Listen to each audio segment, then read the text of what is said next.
टंडो मोहम्मद खान में बंसला चैलम इमाम हुसैन अलैहिस्सलाम हर साल जिया हिन साल भी मशी की तैयारियों के हवाले से अर्बन कमेटी की लेडीज विंग पारा एक अहम तरबियती प्रोग्राम मुनक़द किया वियो, जैमें ज़ाकरात और अगवाणन पारा हिदायतों और तरबियत ॾियण जी हिन प्रोग्राम जो मकसद मशी के मौके ते ईंदड़ हज़ारे अज़ादारान ऐं मज़लूम करबला जी सहूलत और सिक्योरिटी लाइ इंतज़ामी उमूर के बेहतर बढ़ाइण हो। अर्बन कमेटी की क़यादत कंदड़ औरत रज़ाकारन ज़ाकरा अनमता और शकीला मुस्तफ़ा आयल नंढन वॾिन भेनरन के इंतज़ामन के हवाले से ख़ुसूसी तरबियत ॾिनी।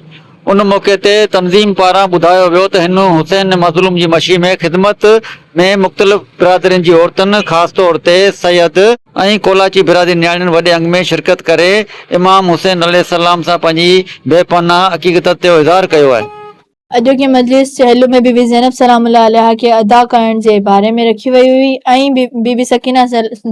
सकीना सलामुल्लाह अलैहा जे शहादती शब जीअं त 13 सफ़र बीबी सकीना जे शहादत सां मंसूब कई थी वञे त उन हिसाब सां मजलिस अदा कई वई आहे। अर्बन कमेटी में जीअं त हर साल वांगुरु हिन साल भी मशी जो ऐलान कयो वियो आहे त 20 सफ़र 4 अगस्त ते मशी बरामद थींदी, जंहिंमें हर रज़ाकार के हर उन ख़वातीन के हिजाब जी पाबंदी जो ऐलान तो कयो वञे त हर को पंहिंजे हिजाब के बरक़रार रखे ऐं पंहिंजे पाण के एतिरो महफ़ूज़ रखे जो हू मशी के अदा करे सघनि, आसानी सां मशी अदा करे सघनि। ही जेका मशी निकिरे थी इहा बीबी ज़ैनब जी सुन्नत आहे, छो जो पहिरीं ज़वार बीबी ज़ैनब थी हुई, इमाम हुसैन जे रोज़े ते वई हुई इहो करबला जे वाक़े खां पोइ। बीबी जी ही सुन्नत आहे, सुन्नत में पर्दो पंहिंजी जॻह ते आहे, पर ही असल में इनकलाब आहे जेको असीं ॿाहिरि कढी ॿुधायूं था। जेका शइ इनकलाब में ईंदी आहे न, अगर उनखे ॿाहिरि ज़ाहिर न कंदासीं त उहो त दॿिजी वेंदी हली। 1400 साल खां इमाम हुसैन जो कमु अगरि हले पियो त इन लाइ हले पियो जो इनखे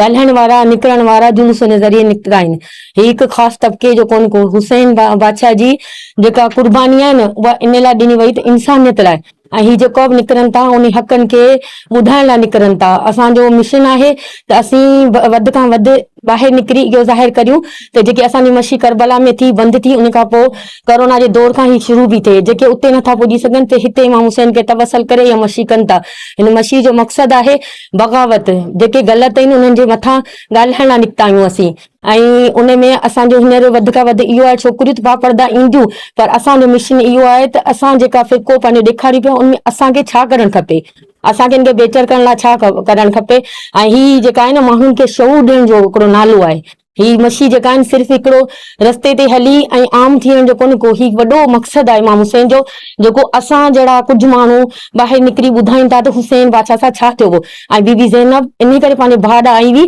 त हुन ॿुधायो त इस्लाम हिते ख़तमु कोन थियो आहे, जिते तही शही थी आहे, वापसि अची हुन इनकलाब ॿुधायो त जेको अधु सफ़र बीबी ज़ैनब छॾे आई आहे, इमाम हुसैन छॾे उहो बीबी ज़ैनब पूरो करण आई आहे। चवनि बातों को तराजू की तरह तोलने वाली, बातों को तराजू की तरह तोलने वाली, वो बातें गैबर की तरह बोलने वाली, ज़ैनब तेरी असीरी के बहुत है किस्से,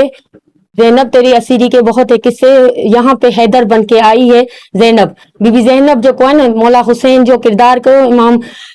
इहो मौला मुश्किल कुशाली जो किरदार कयो आहे। असांजो कमु आहे त असां बीबी जे पर्दे सां गॾु जेके बि असां ते लागू थियल कानून आहिनि उन्हनि कानूननि लाइ ॻाल्हायूं, असीं हक़ लाइ ॻाल्हायूं, असीं हक़ लाइ निकिरूं। बीबी ज़ैनब इन लाइ ठली कोन आई हुई त इमाम हुसैन जो हक़ ॾेखारियो जॾहिं वक़्तु अचे ऐं ज़ालिम जाबिर माण्हू अचनि तॾहिं ताईं पर्दे जो बि ख़्यालु न करे निकिरी अचो उन्हनि लाइ, पंहिंजे हक़नि लाइ, वो कोर्ट हुजनि अदालत हुजनि, उन लाइ ही सॼी मशी सिर्फ़ु इन लाइ निकिती आहे त बीबी ज़ैनब जो पैगाम असीं ॿियनि ताईं पुॼाए सघूं। ये मशी जो है ये बीबी ज़ैनब से मुनसब है, तो इसीलिए बीबी ज़ैनब के लिए क्या खूब कहा है, हैदर की तरह बोलेगी और शेर लगेगी, वो शेर की बेटी है सवा शेर लगेगी, ये सोच के शब्बीर को मक्तल में सुकून था, ज़ैनब को अली होने में क्या देर लगी। हम जो ये मशी बपा कर रहे हैं ये बीबी ज़ैनब सलामुल्लाह अलैहा के वसीले से करते हैं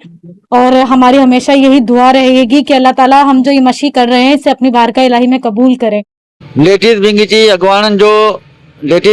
अगवाणनि जो चवण हो तो हू पंहिंजे मज़लूम इमाम जी ज़ाहिरीन जी ख़िदमत के पंहिंजे लाइ वक़्त ऐं सआदत सम्झनि थियूं ऐं हिन साल बि बग़ैर कंहिं फ़र्क़ जे समूरियुनि ज़ाहिरात के बेहतरीन सहूलतूं ऐं माहौल फराहम कयो वेंदो। कैमरामैन बाबू कुंभार सां गॾु नियाज़ कास्केली, मेहरान टीवी न्यूज़, टंडो मोहम्मद खान।